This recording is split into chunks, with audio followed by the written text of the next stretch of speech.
हर हर महादेव, जय गंगा मैया। और अभी लास्ट मंथ यहाँ बहुत ज़्यादा बाढ़ आई थी हमारे पूरे गंगोत्री क्षेत्र में। मैं महाराज जी के समक्ष हूँ। महाराज जी ने पूर्वाग्रह करा था, एक भविष्यवाणी करी थी, पिछले वीडियो में आप देख सकते हैं कि ऐसा सा मतलब इस तरह की संभावनाएँ हैं। और वही चीज़ करीब करीब हमने देखा, बहुत ज़्यादा यहाँ पे डिवास्टेशन रहा। गंगा जी की कृपा रही कि ये सब छोटे में ही टल गया, सुरक्षा रहा है। अब महाराज जी के सामने हम आए हैं। महाराज जी जी, महाराज जी, महाराज जी का ये आपका वो है कुटिया है, आप देख ही रहे हैं। और महाराज जी के पास अभी महाराज बाहर पे थे तो उनसे थोड़ा चर्चा की जा रही है। महाराज हर हर महादेव, नमो नारायण जी। महाराज वही है, आपसे बात करी थी पिछली बार और आपने एक पूर्वाग्रह करा था, भविष्यवाणी करी थी कि ऐसा सा हो सकता है, और वही चीज़ देखने को मिली है। कुछ स्वामी जी तो आप बताएं। और तो ऐसा आ रही है तो हमारे कई संतों ने पहले ही बता रखा है जी महाराज, और हमारे भविष्य पुराण में पहले लिखा है कि ऐसे रेगिस्तान में एक पिशाच पैदा होगा और उसकी जो है लिंग का अगर भाग छिद्र कटा हुआ होगा, उसकी शिकार नहीं होगी, दाढ़ी होगी, मूछें नहीं होंगी, और ये पूरी दुनिया में तहलका मचाएगा और फिर ये आपस में लड़के मर जाएंगे। इसी प्रकार से घोर कलयुग चल रहा है, मनुष्य की धैर्यता खत्म है जी महाराज। अब जैसे रूस है जी, हमारा मित्र है भारत का, हाँ और हमारा उसने बहुत सहयोग किया कि और एक ही जगह हमारे साथ धोखा किया। जी महाराज। लाल बहादुर शास्त्री को ताशगंज में मार दिया गया, और वो लाल बहादुर शास्त्री आज जिंदा होता तो आज हमारा भारत रूस अमेरिका से भी आगे होता जी महाराज। अब उसने यूक्रेन पे हमला किया, जबकि यूक्रेन के पास जब आज़ाद हुआ था, यूक्रेन रूस के टुकड़े हुए थे, तो 3000 परमाणु बम मिसाइल थी उसके पास। रूस, चीन, अमेरिका, इंग्लैंड, फ्रांस और संयुक्त राष्ट्र संघ सब ने कहा कि भाई ये तुम हथियार रूस को दे दो और तेरी सुरक्षा गारंटी हम लेते हैं, तो दे दिया। ये उसमें निर्णय हुआ कि तुम जो है नाटो में नहीं जाओगे, किसी दूसरे देश के साथ नहीं जाओगे, तुम कोई खतरनाक हथियार नहीं बनाओगे, और तुम कोई हमारे रूस के लिए कोई ऐसी संकट वाली चीज़ पैदा नहीं करोगे। तो ठीक है, उसने नहीं किया। उसी रूस के और टुकड़े हुए थे, पोलैंड वगैरह, जो नाटो में चले गए, लेकिन यूक्रेन नहीं गया। 2008 में उसने जॉर्जिया का हिस्सा छीन लिया।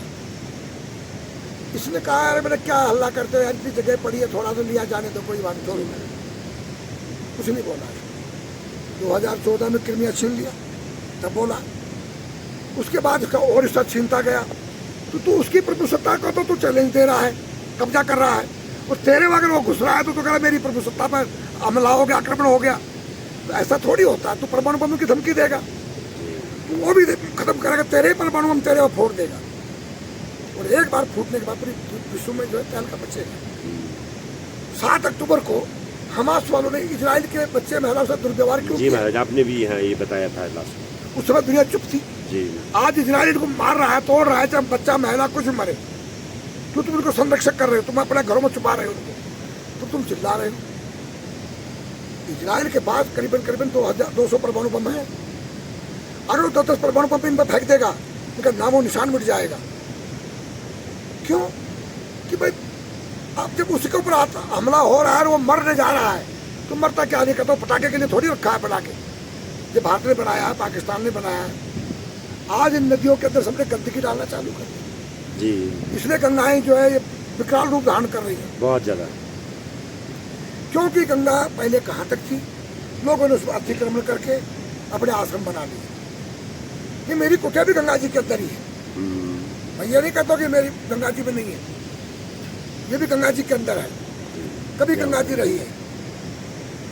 अब गंगा जी इसको आके बहाएगी जी, तो भाई इसमें मैं कुछ नहीं कर सकता हूँ, क्योंकि पहले भी गंगा जी रही है यहाँ। जी, तो इसी प्रकार से मनुष्य को समझना चाहिए कि जैसे तुम अपनी प्रभुसत्ता समझते हो, दूसरे की प्रभुसत्ता भी उसी प्रकार की समझो। दूसरा, अब महात्माओं ने क्या कर लिया, पैसा कमाना है, होटलें आश्रम के नाम से होटलें बनाना है, दूसरे पे कब्जा करो, एक प्रकार से जैसे भूमाफिया लोग करते इस प्रकार से करो।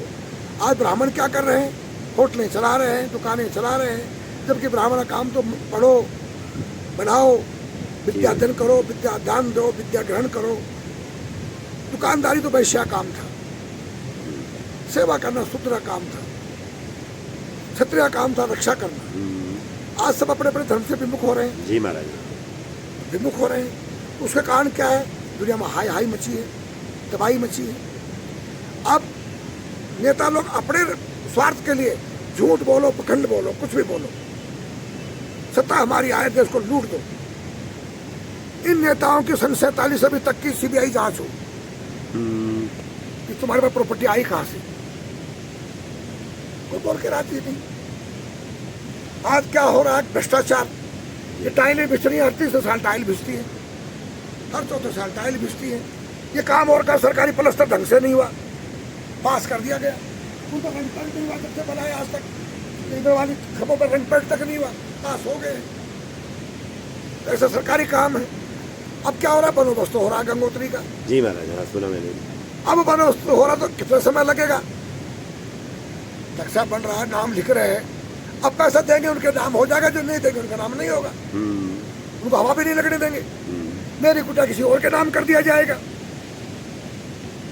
देखो, कोई ये पता नहीं है कि मेरे पास पानी का बिल है, बिजली का बिल है, हाउस टैक्स है, वो बिल मैं कोर्ट में ले जाकर दूंगा मेरे कहाँ है।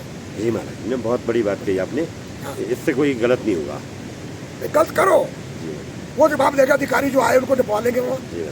इसलिए जो है दुनिया में क्या है, अपने स्वार्थ सिद्धि के लिए। हाँ, ये बांग्लादेश में क्या हुआ?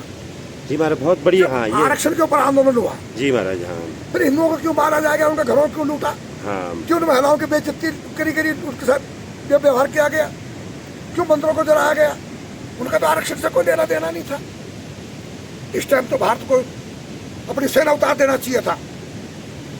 अगर वह हिंदुओं के ऊपर अत्याचार होता है तो सीधा हमला कर दो, और बंटवारा नहीं हुआ कि मुसलमानों को ले जाओ, हिंदुओं को यहाँ आने दो, अरे तो मार मार के बम जो सबको खत्म कर दो, करना पड़ेगा। आज यहाँ मुसलमान कर रहे हैं। क्यों उदयपुर में एक बच्चे को चाकू से गोद दिया गया? क्यों नासिक में ऐसा किया गया? महाराष्ट्र में जी महाराज। क्यों जयपुर में ऐसा किया गया? किसी जाता उछल रहे हैं। इनके धर्म में तो लिखा है आतंकवादी बनाना।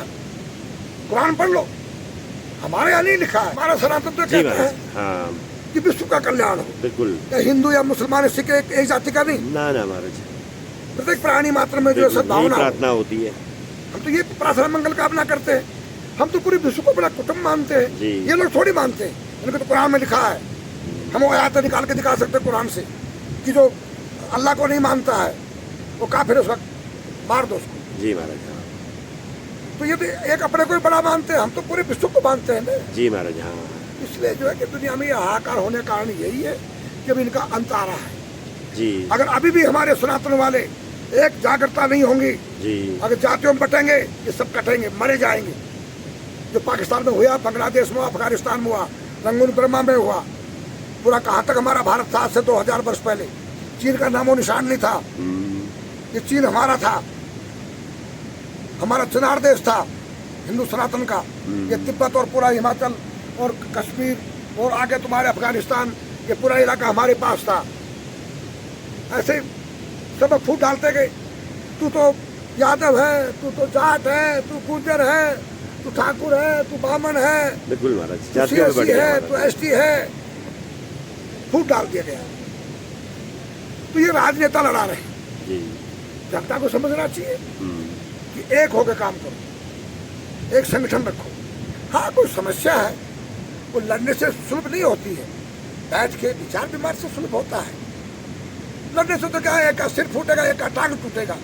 फिर दोनों जाओ पुलिस में, फिर जाओ अस्पताल में, जी महाराज। दवाइयाँ लगाओ, फिर कोर्ट केस करो, सारा पैसा कमा कमा के वकीलों के हवाले कर आओ, और दुश्मनी बन गई अलग। इसलिए पूरे विश्व से मेरा भी यही अनुरोध है कि जियो और जीने दो। जी महाराज। एक दूसरे के ऊपर अत्याचार मत करो, एक दूसरे को मत दबाओ, अन्यथा कयामत आने वाली है। जी महाराज, बार बार आप चेतावनी देते हैं। कयामत आने वाली है। ये परमाणु बम फूटेंगे जी महाराज। और ये सब जल के राख हो जाएंगे, फिर कोई नहीं बचेगा। और लाखों बरस तक, करोड़ों बरस तक ये पृथ्वी निर्जीव होकर घूमेगी। इन पक्षी ने क्या बिगाड़ा है? जी महाराज। ये तो निरपराध है। ये पेड़ ने क्या बिगाड़ा? ये तो निरपराध है। ये गाय, भैंस, कुत्ता, बिल्ली, शेर, बाघ, ये तो निरपराध है। जी महाराज। गलती मनुष्य ने किया है। संविधान को मनुष्य ने तोड़ा है, तो क्या परमाणु बम से मनुष्य ही मरेगा? सब मरेगा। अभी तो जीवाणु बम बने हुए हैं जी जो बायो साइंस के द्वारा बायोलॉजी बनाई गई है। वो जो कोरोना जैसे कीटाणु चलेंगे, वो दवाइयाँ नहीं मिलेंगी, फैलते जाएंगे। तो ऐसे कई प्रकार के 12 ज्योतिर्लिंग हैं जो अणु है, परमाणु है, हाइड्रोजन है, नाइट्रोजन है, जैविक है, जर्म्स है, रसायन है, इलेक्ट्रॉन है, प्रोटॉन है, न्यूट्रॉन है, न्यूक्लियन है, लेजर है। इस प्रकार के जो जब चलेंगे तो पूरे विश्व का संहार कर देंगे। तो इनको विश्व की रक्षा करो। जी महाराज। बुद्धिमत्ता का मतलब यही है, पढ़ने लिखने का मतलब यही है कि हर नदियों में जल है, जल जीवन है, इस जल को शुद्ध रखो। और जब अरब कंट्री से तेल की लाइन यहाँ तक आ सकती है, गैस और तेल की, तो मैले की लाइन समुद्र तक क्यों नहीं जा सकती है? क्यों नदियों में डाला जाता है कबाड़ को? आखिर पीने को जल ही नहीं मिलेगा। हमारे गौमुख जाने में 200 रुपये टैक्स ले रही है गवर्नमेंट। पार्क है जी, तो पार्क बनाया कि उनको पता नहीं कि गौमुख है। लोग गंगा जल लेने आएंगे, जानबूझ के पार्क बनाया या इसी पर लाइन गंगा में डाल दी। ये मलमूत्र क्या भगवान शिव पर चढ़ाए? हम क्रोध हो गए तो सर्वनाश कर देंगे दुनिया का। बाकी अब जल लेने वहां जाओ तो भैया पैसा लाओ। जैसे दज्या कर लगा था, आज वो दज्या कर लग गया गंगोत्री से पर गौमुख के जल के लिए, और गंगोत्री शिव लाइन गंगा में डाल दी। ये बहुत भयानक बात। किसी अधिकारी या किसी राजनेता, हमारा जो बोलिए आप इस बारे में। नहीं, जो आप बोल रहे थे कि बिल्कुल ऐसे बातें हो रही है, कर भी लगाए जा रहे हैं। कर लगाया जा रहा है, कोई प्रशासन लगा रहा है। हाँ। इसको चाहिए भाई कर को उठाओ, ठीक है। आदमी की सीमित लिमिट कर दो कि इतना आदमी से ज्यादा नहीं जाएंगे, ठीक है। पर्यावरण की दृष्टि से आज ओम पर्वत पर से ओम खत्म हो गया है। बताओ महाराज। वैज्ञानिक बता रहे हैं, मीडिया बता रहा है। क्यों? पर्यावरण बिगड़ रहा है। जी महाराज। मौसम चेंज कर दिया गया है। अब इतने बम फूट रही है, धुआं कहाँ जाएगी? गैस हाँ जी, वायुमंडल में आएगी। इसी को सबको देखते हुए जी महाराज, आगे आने वाला समय बहुत भयावना है जी। सावधान होने की आवश्यकता है सबको। बिल्कुल महाराज। इसलिए सबको जी और जीने का भाव और प्रकृति के साथ रहें। आपका संदेश ये है कि प्रकृति के साथ एक एक कोहेरेंस में रहे, एक समन्वय में रहे, तब जाके मानवता बच सकती है, मानवता का विकास हो सकता है। शासन, प्रशासन और आध्यात्मिक, भौतिकवाद, सभी लोगों में समन्वय भी हो, विचारों में समन्वय हो जी। यही नहीं कि प्रशासन जी बिल्कुल बिल्कुल। प्रशासन क्या कर आम नागरिक का भी वो फर्ज है, अधिकार। हाँ जी महाराज। सभी लोग मिलजुल के चले, साधु हों, राजनेता हों, शासन प्रशासन के लोग हों, और जो भी हों, समाज से जो भी जुड़े हुए एक साथ जुट करके तब जाके कुछ देश का कल्याण के लिए, देश का विकास के लिए, देश की तरक्की के लिए, और आने वाले जो कठिन समय है उसके लिए परिपक्व होकर उसका मुकाबला कर। मान लिया जाए पाकिस्तान से लड़ाई लग गई, ऐसा भगवान ना करे जी महाराज। अगर बम पड़ेगा तो क्या हिंदू मरेंगे, मुसलमान नहीं मरेंगे? वही महाराज, आप बार बार बोलते हैं ये बात जी। जो मुसलमान ही मरेंगे तो तुम पाकिस्तान का गुण क्यों गाते हो जी? इस देश में रहते हो। मानवता पहले है और फिर उसके बाद धर्म है। अब ये हमारे शास्त्रों में कहते हैं कि माँ के चरणों में वैकुंठ रहता है जी महाराज। तो मुसलमान भी कहते हैं, वो भी बोलते हैं कि माँ के चरणों में जन्नत है। तो वंदे मातरम कहने में तुम्हें क्या फर्क है? वंदे मातरम कहा है, माँ की वंदना कर रहा है। बिल्कुल, वो गलत नहीं है, वो गलत नहीं है। उर्दू में भी कहा है कि माँ के चरणों में जन्नत है। जन्नत तो नहीं कहा, जन्नत कहा। तो जन्नत क्या है? एक बड़ा पद है जिसको हम वैकुंठ स्वर्ग कहते हैं जी महाराज। तो माँ की वंदना करना चाहे किसी भी धर्म में हो, गलत नहीं है। नहीं जी हम मध्य मातरम नहीं कहेंगे, हम ये नहीं करेंगे। नहीं, समय है एकजुट होने का, सबके साथ चलने का, और एक देश समाज के लिए भाई ये अगर हमको सुख चाहिए, हमको सम्मान चाहिए, तो हम दूसरे को सम्मान दें, दूसरे को सुख पहुंचाएं, दुख ना पहुंचाएं, तब हमको सुख मिलेगा। सुख देने से सुख होता है, दुख देने से दुख हो। अगर ऐसा विचार नहीं आएगा तो आपस में लड़ेंगे और मरेंगे। आज बांग्लादेश में क्या हो रहा है जी महाराज? मार काट मतलब कल दूसरा लफड़ा और खड़ा हो गया। वहाँ एक फोर्स है जी महाराज, वो 3 साल नौकरी करेंगे, 6 महीने उनको भगा देंगे फिर बिना तनख्वाह के जी। तो वह आंदोलन कर दिया, कल घेराव कर दिया सचिवालय का। फिर वो विद्यार्थी आ गए, उनकी लठबाजी हुई है, फिर भाग गए हो। तो ये क्या है, वहाँ माहौल बिगड़ेगा जी महाराज। उधर प्रकृति बिगड़ रही है, कहीं इतना पानी पड़ रहा है। इस समय की बाढ़ नुकसानदायी है, जैसे राजस्थान गुजरात में बाढ़ आ रही है जी महाराज। सारी फसल खत्म। उत्तर प्रदेश में बाढ़ आ रही है, धान पका है, सब खत्म। अगले महीने से धान कटेगा जी महाराज। सितंबर लास्ट में धान कटने का नंबर आ गया। जब धान बह जाएगा क्या काटोगे? ये अकाल की संभावना है जी। तो ये तो चाहिए कि भाई सबको जो है सोचने का समय, विषय सोचने का समय है, मिलजुल कर सबको प्रेम भाव से रहना चाहिए, और जी और जीने वाला जो सिद्धांत है वो होना चाहिए।